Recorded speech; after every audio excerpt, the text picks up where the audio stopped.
Hello ಎವ್ರಿವಾ, ಎಲ್ಲರಿಗೂ ನಮಸ್ಕಾರ.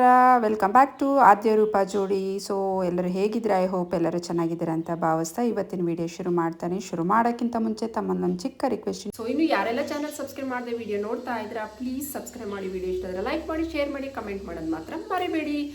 So ಇವತ್ತಿನ ವಿಡಿಯೋ ಏನಪ್ಪ ಅಂತ ಹೇಳಿದ್ರೆ, ಸೊ ಈ 5 ತಪ್ಪುಗಳನ್ನು ಖಂಡಿತ ನಿಮ್ಮ ಮಕ್ಕಳ ಮೇಲೆ ಪ್ರಯೋಗ ಮಾಡಬೇಡಿ. ಇದರಿಂದ ಸೊ ಮಗುವಿನ ತೂಕ ತುಂಬಾ ಕಡಿಮೆ ಆಗ್ತಾ ಬರುತ್ತೆ. ಸೊ ಹೌದು, ಪ್ರತಿಯೊಂದು ತಂದೆ ತಾಯಿಗೂ ಮಗುವಿನ ತೂಕ ತುಂಬಾ ಇಂಪಾರ್ಟೆಂಟ್ ಆಗುತ್ತೆ. ಮಗುವಿನ ತೂಕ ಡೆವಲಪ್ ಆಗ್ತಾ ಹೋಗ್ಬೇಕೇ ಹೊರತು ಕುಗ್ಸ್ತಾ ಹೋಗಬಾರ್ದು. ಸೊ ಪ್ರತಿಯೊಂದು ತಂದೆ ತಾಯಿಗೂ ನಮ್ಮ ಮಗು ದಪ್ಪವಾಗಿ ಆರೋಗ್ಯವಾಗಿ ಗುಂಡಾಗಿರಬೇಕು ಅಂತ ಆಸೆ ಇದ್ದೇ ಇರುತ್ತೆ. ಸೊ ಆದರೆ ನೀವು ಮಾಡೋ ಈ ತಪ್ಪುಗಳಿಂದ ಮಗುವಿನ ತೂಕದಲ್ಲಿ ಭಾರಿ ವ್ಯತ್ಯಾಸ ಕಂಡು ಬರುತ್ತೆ. ಸೊ ಹಾಗಾದರೆ ನೀವು ಯಾವ ತಪ್ಪು ಮಾಡ್ತೀರಾ, ಸೊ ಅದಕ್ಕೆ ಏನು ಪರಿಹಾರ ಅಂತ ಎಲ್ಲ ಇವತ್ತಿನ ವಿಡಿಯೋದಲ್ಲಿ ಡಿಸ್ಕಸ್ ಮಾಡ್ತಾ ಹೋಗೋಣ.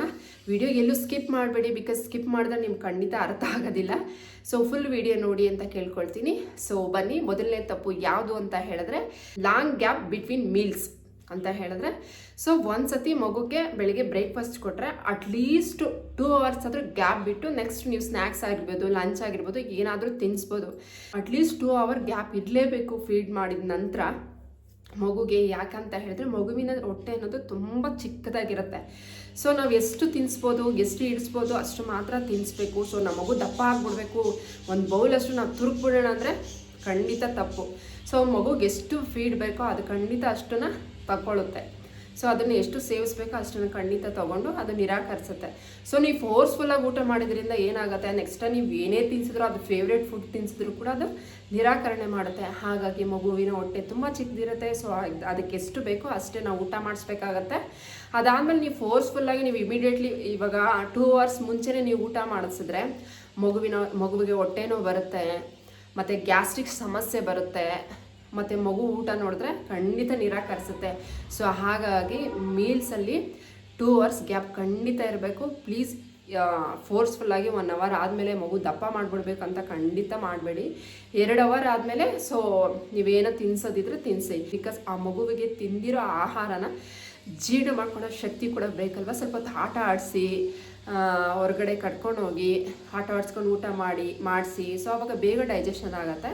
ನೆಕ್ಸ್ಟ್ 2 hours ಆದಮೇಲೆ ಮಗು ಆರಾಮಾಗಿ ನೀವೇನೇ ತಿನ್ಸಿದ್ರು ತಿನ್ನೋಕ್ಕೂ ಕೂಡ ಪ್ರಯತ್ನ ಪಡುತ್ತೆ. ಎರಡನೇ ತಪ್ಪು ಏನಪ್ಪ ಅಂತ ಹೇಳಿದ್ರೆ ಬಾತಿಂಗ್ ಇಮಿಡಿಯೇಟ್ಲಿ ಆಫ್ಟರ್ ಮೀಲ್ಸ್ ಅಂತ ಹೇಳಿದ್ರೆ, ಸೊ ನಾವು ಊಟ ಮಾಡಿದ ತಕ್ಷಣ ಏನು ಮಾಡ್ತೀವಿ, ಇಮಿಡಿಯೇಟ್ಲಿ ಸ್ನಾನಕ್ಕೆ ಕರ್ಕೊಂಡು ಹೋಗ್ಬಿಡ್ತೀವಿ. ಸ್ನಾನ ಮಾಡಿದ್ಮೇಲೆ ಊಟ ಮಾಡಿಸಿದ್ರೆ ಅದೊಂಥರ, ಊಟಕ್ಕೆ ಮುಂಚೆ ಫಸ್ಟ್ ಬಟ್ಟೆ ಎಲ್ಲ ಗಲೀಜಾಗ್ಬಿಡುತ್ತೆ, ಮತ್ತು ಯಾರು ವಾಶ್ ಮಾಡೋದು ಅಂತ ಏನು ಮಾಡ್ತೀವಿ, ಊಟ ಮಾಡಿದ ತಕ್ಷಣ ಸರಿ ಸ್ನಾನ ಮಾಡೋಕ್ಕೆ ಈಸಿ ಆಗುತ್ತೆ ಅಂತ ಬೇಗ ಊಟ ಮಾಡಿಸಿ ಆಮೇಲೆ ಸ್ನಾನಕ್ಕೆ ಕರ್ಕೊಂಡು ಹೋಗ್ತೀವಿ. ಅದು ಖಂಡಿತ ತಪ್ಪು. ಇದರಿಂದ ಸೊ ನಿಮ್ಮ ಮಗುವಿನ ಡೈಜೆಷನ್ ಸರಿಯಾಗಿ ಆಗೋದಿಲ್ಲ.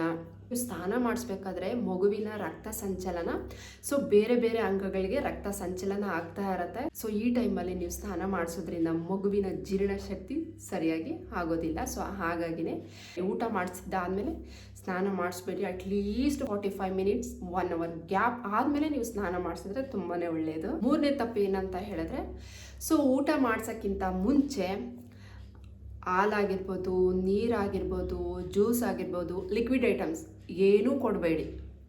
ಸೊ 1 hour, ಇವಾಗ ನಾನು ಊಟ ಮಾಡಿಸ್ತೀನಿ, ನಾನು ಇವಾಗ ಒಂದು ಮಧ್ಯಾಹ್ನ 1 ಗಂಟೆಗೆ ಊಟ ಮಾಡಿಸ್ತೀನಿ ಅಂತ ಹೇಳಿದ್ರೆ, ಸೊ 12:30 12:45 ಹಂಗೆ ನೀವು ನೀರು ಅಥವಾ ಹಾಲು ಕೊಟ್ಬಿಟ್ರೆ ಮಗುವಿನ ಹೊಟ್ಟೆ ತುಂಬ ಚಿಕ್ಕದಾಗಿರುತ್ತೆ. ಸೊ ಅದೇ ಸಾಕಾಗತ್ತೆ. ಅದಕ್ಕೆ ನೀರು ಕುಡಿಬಿಟ್ರೆ ಹೊಟ್ಟೆ ಫುಲ್ ನೀರು ಕುಡಿಸ್ಬಿಟ್ರೆ ಅಥವಾ ಹಾಲು ಕುಡಿಸ್ಬಿಟ್ರೆ ಹೊಟ್ಟೆ ಫುಲ್ ಅಂತ ಅನಿಸುತ್ತೆ.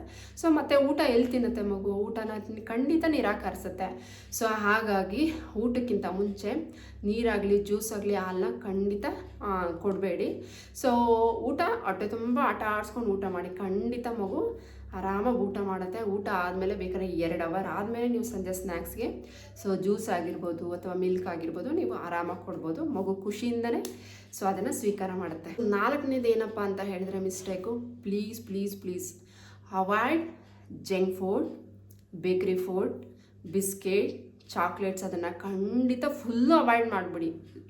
ಒಂದು ಎಮರ್ಜೆನ್ಸಿಗಂತ ಏನೋ ಹೊರಗಡೆ ಹೋಗಿದ್ದೀವಿ, ಸೊ ಮಗು ತುಂಬಾ ಅಳ್ತಿದೆ, ಆ ಟೈಮಲ್ಲೂ ಕೂಡ ಖಂಡಿತ ನೀವು ಬಿಸ್ಕೆಟ್ ಆಗಿರ್ಬೋದು, ಚಾಕ್ಲೇಟ್ ಆಗಿರ್ಬೋದು ಖಂಡಿತ ಕೊಡಬೇಡಿ. ಒಂದ್ಸರಿ ಮಗು ಶುಗರ್ ಕಂಟೆಂಟ್ನ ಇಂಟೇಕ್ ಮಾಡಿಬಿಟ್ರೆ ಖಂಡಿತ ಅದು ಸ್ವೀಟ್ನೆಸ್ಸು ಗೊತ್ತಾಗ್ಬಿಡುತ್ತಲ್ಲ ಮಗು.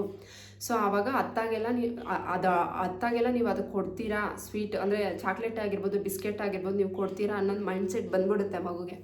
ಆವಾಗ ಏನು ಮಾಡುತ್ತೆ, ಅದು ಊಟನ ನಿರಾಕರಿಸ್ಬಿಡುತ್ತೆ, ಊಟನೇ ಮಾಡೋದಿಲ್ಲ. ಸೊ ಹಾಗಾಗಿ ಬೇಕ್ರಿ ಐಟಮ್ಸ್ ಆಗಿರ್ಬೋದು, ಜಂಕ್ ಫುಡ್ ಆಗಿರ್ಬೋದು ಕಂಪ್ಲೀಟಾಗಿ ಅವಾಯ್ಡ್ ಮಾಡಿ. ಮನೇಲಿ ಮಾಡಿರೋಂಥ ಫುಡ್ಡು, ಫ್ರೂಟ್ಸು, ವೆಜಿಟೇಬಲ್ಸು, ದಾಲ್, ಕಿಚಡಿ, ಇಡ್ಲಿ, ದೋಸೆ ಏನಾದರೂ ಪರವಾಗಿಲ್ಲ. ಎಷ್ಟು ತಿನ್ನುತ್ತಾ ಮಗು ಅಷ್ಟೇ ಕೊಡಿ. ಫೋರ್ಸ್ಫುಲ್ಲಾಗಿ ಊಟ ಮಾಡಿಸ್ಬೇಡಿ. ಕಂಪ್ಲೀಟಾಗಿ ಬೇಕ್ರಿ ಐಟಮ್ನ ಅವಾಯ್ಡ್ ಮಾಡಿ.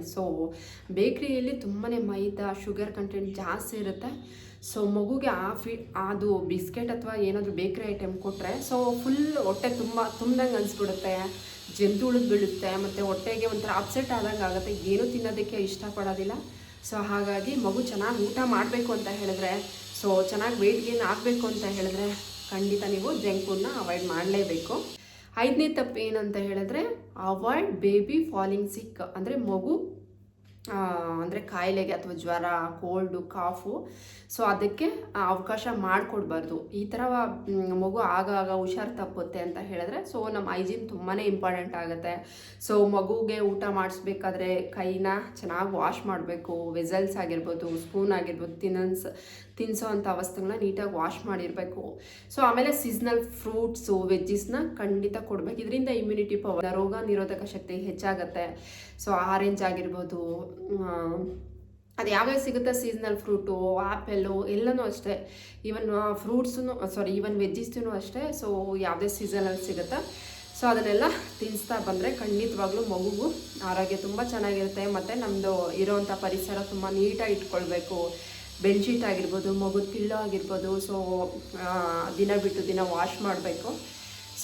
ಈ ರೀತಿ ನಾವು ನೀಟ್ನೆಸ್ಸನ್ನ ಮತ್ತು ದಿನ ಮಗುಗೆ ಒಳ್ಳೆ ಆಹಾರ ಕೊಟ್ಕೊಂಡು ಒಳ್ಳೆ ನೀಟಾಗಿ ಈ ತಪ್ಪುಗಳನ್ನೆಲ್ಲ ನೀವು ಅವಾಯ್ಡ್ ಮಾಡ್ತಾ ಬಂದರೆ ಖಂಡಿತ ಹೇಳ್ತೀನಿ ಮಗು ತುಂಬ ಆರೋಗ್ಯಕರವಾಗಿ ಗುಂಡಾಗಿ ಚೆನ್ನಾಗಿರುತ್ತೆ. ಇವತ್ತಿನ ವಿಡಿಯೋ ನಿಮ್ಗೆ ಇಷ್ಟ ಆಯಿತು ಅಂತ ಭಾವಿಸ್ತೀನಿ. ಇಷ್ಟ ಆಗಿದ್ದರೆ ಏನು ಮಾಡಬೇಕು ಅಂತ ಗೊತ್ತಲ್ಲ, ಪ್ಲೀಸ್ ಸಬ್ಸ್ಕ್ರೈಬ್ ಮಾಡಿ, ಲೈಕ್ ಮಾಡಿ, ಶೇರ್ ಮಾಡಿ, ಕಮೆಂಟ್ ಮಾಡಿ. ಮುಂದಿನ ವಿಡಿಯೋದಲ್ಲಿ ಖಂಡಿತ ಮತ್ತೆ ಸಿಗ್ತೀನಿ. ಅಲ್ಲಿವರೆಗೂ ಟೇಕ್ ಕೇರ್.